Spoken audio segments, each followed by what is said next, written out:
You've heard it before, and it made you cringe. A voicemail plays back. A video someone recorded of you starts, and a voice comes out that you don't recognize. Higher than you expected. Thinner. Strange. That's not me, you think. I don't sound like that. But here's the unsettling truth. That recording is exactly what you sound like. The voice you've heard your entire life, the one in your head, is the illusion. And the reason why goes deeper than sound. Let's start with what's actually happening when you speak. When you talk, you're producing sound waves, vibrations that travel out through the air.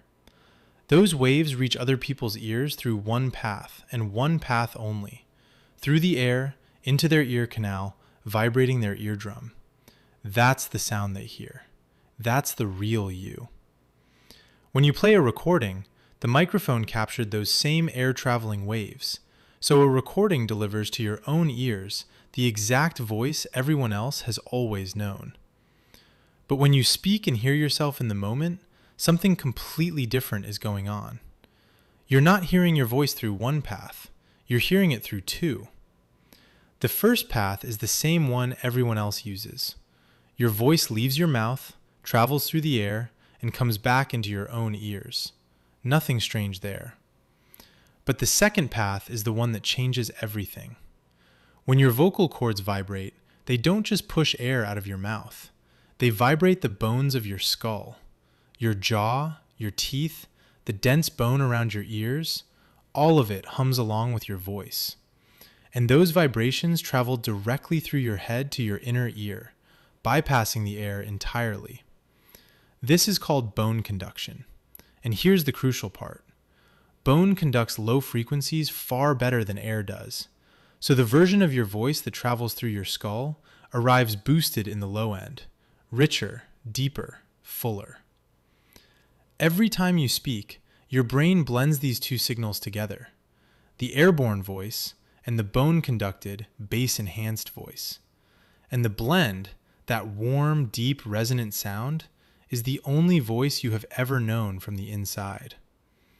Then one day you hear a recording. The bones are gone. All that's left is the thin, airborne version.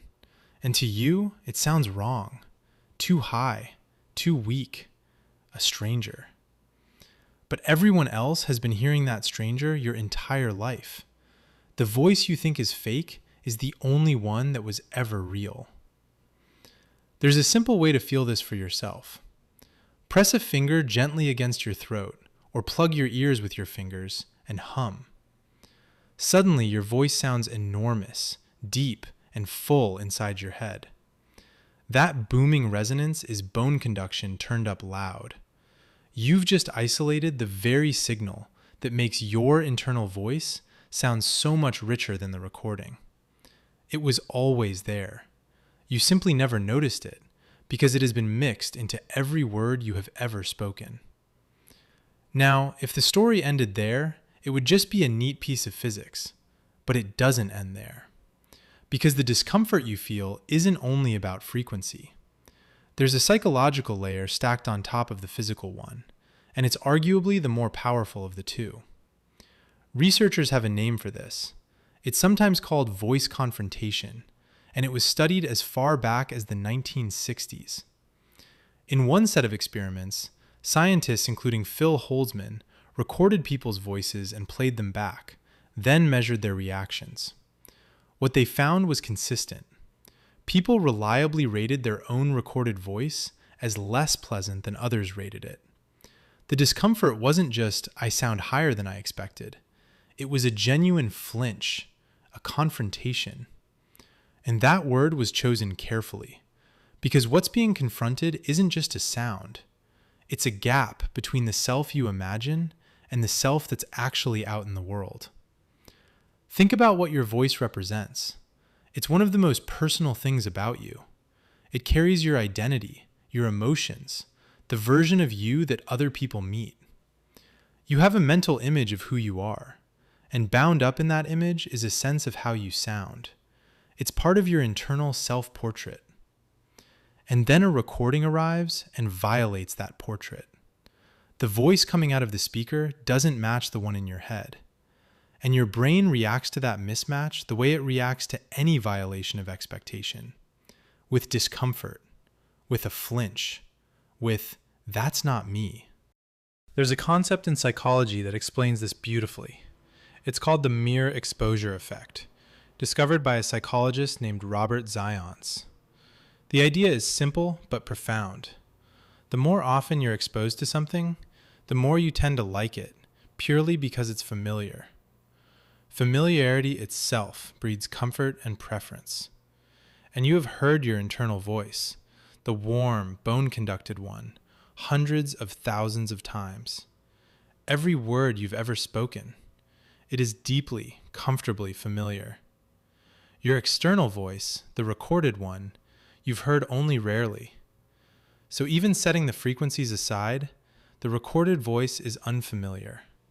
And unfamiliar registers at a gut level as slightly wrong. So two forces are working against you at once. The recording is physically different, missing the bass that bone conduction adds. And it's psychologically unfamiliar, lacking the thousands of repetitions that would make it feel like home. Together, they produce that uniquely uncomfortable experience of hearing yourself and thinking, "Who on earth is that?" But let's go deeper, because there's a fascinating wrinkle here. It's not just that you dislike your recorded voice, it's that your recorded voice can actually change how you feel about yourself and how others perceive you in ways you'd never suspect. Consider the research on how we judge voices in general. Studies have shown that people form near-instant impressions of others based on voice alone. Judgments about confidence, competence, trustworthiness, even attractiveness, formed within fractions of a second of hearing someone speak. A voice that's lower and steadier tends to be rated as more authoritative. A voice that wavers is read as uncertain. We are, all of us, constantly being assessed by the sound we make, and constantly assessing others the same way, usually without realizing it. Now here's the twist. Because you hear your own voice as deeper and richer than it actually is, thanks to bone conduction, you may be walking around with an inflated sense of how authoritative you sound. The confident, resonant voice you hear in your head isn't the one landing in the room. And when a recording strips that illusion away, part of what stings isn't just unfamiliarity. It's a small collision with reality. The you that you present may be slightly different from the you that you imagine. There's an interesting consequence to this. It helps explain why so many people, when they first start recording themselves for a podcast, a video, or even just voice messages, go through a period of genuine discomfort before they adjust. What's happening in that adjustment period is fascinating. Through sheer repetition, the recorded voice slowly becomes familiar. The mere exposure effect starts working in the other direction. People who hear their recorded voice again and again eventually stop flinching, and some even come to prefer it. The voice didn't change. Their familiarity with it did, which is proof that the cringe was never really about the sound. It was about the surprise. That sounds harsh at first, but stay with it, because there's something genuinely freeing on the other side. Here's a question worth sitting with. If the voice in your head isn't your real voice, then which one is actually you? The warm internal voice that only you can hear? Or the airborne voice that every other human being who has ever known you has heard? In a strange way, your recorded voice is more you than your internal voice. It's the you that exists in the world, the you your friends love, the you your family recognizes instantly across a crowded room. When your mother hears your voice, she hears the recording, not the bone-conducted version. That thin, strange sound you can't stand is the exact sound that makes the people who love you light up, which reframes the whole thing. The discomfort you feel isn't evidence that your voice is bad. It's evidence of a beautiful, invisible fact. You are the only person on earth who has never truly heard your own voice. Everyone else has. You're the sole exception. And once you understand that, the cringe starts to soften. Because you realize the recorded voice isn't an embarrassing flaw to hide from. It's a gift, in a way. It's your one chance to meet yourself the way the world meets you.